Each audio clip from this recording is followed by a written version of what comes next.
નમસ્કાર, આપ જોઈ રહ્યા છો સીએનસીસી ગુજરાત. પહેલા કચ્છના પોર્ટ પર કરોડો રૂપિયાના ડ્રગ્સ પકડાવાના કિસ્સાઓ તો સાસવારે જોવા મળતા હતા, પરંતુ હવે છેલ્લા કેટલાક સમયથી ગુજરાતના અમદાવાદમાં પણ ડ્રગ્સ પકડવાના કિસ્સા સામે આવી રહ્યા છે. અમદાવાદમાં લગભગ 1000થી 1100 ગ્રામ ડ્રગ્સ પકડવામાં આવ્યું છે. એમડી ડ્રગ્સ જે નશામાં વપરાતો એક પદાર્થ છે, જે નશો કરવા માટે આજના નવયુવકો ઉપયોગ કરી રહ્યા છે. આ ડ્રગ્સ યુવાધનને બરબાદીના રસ્તા ઉપર લઈ જઈ રહ્યું છે. આ ડ્રગ્સની તસ્કરી કરવાની રીત જોવા જેવી છે. આ તસ્કરે ટ્યુબલેસ ટાયરમાં ડ્રગ્સના પેકેટ મૂકીને તસ્કરી કરવાનો પ્લાન બનાવ્યો અને છેલ્લા ઘણા સમયથી તસ્કરી થઈ રહી રહેવાના અહેવાલો મળી રહ્યા હતા, પણ ક્રાઇમ બ્રાન્ચને જાણ થતાં આ તસ્કર ભેજાબાદની ભેજાબાજી ઝડપાઈ ગઈ અને જાણવા મળ્યું કે સરખેજ વિસ્તારમાં એક ઓટો ગેરેજના બહાર હસીમ હુસેન સૈયદને ક્રાઇમ બ્રાન્ચ દ્વારા ઝડપી લેવામાં આવે છે.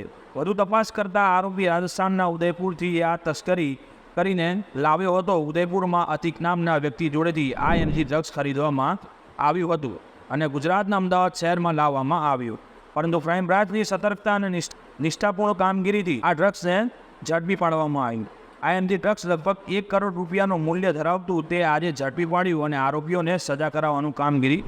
પરંતુ ક્રાઇમ બ્રાન્ચની સતર્કતાથી અને નિષ્ઠાપૂર્ણ કામગીરીથી આ એમડી ડ્રગ્સ લગભગ 1 કરોડ રૂપિયાનું મૂલ્ય ધરાવતું તે આજે ઝડપી પાડ્યું અને આરોપીઓને સજા આપવાનું કામગીરી પણ શરૂ કરી દીધી છે.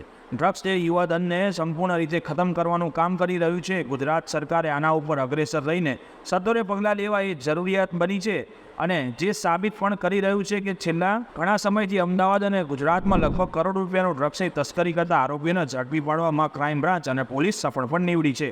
Bureau chief Mahesh Vaghela, CNCC Gujarat.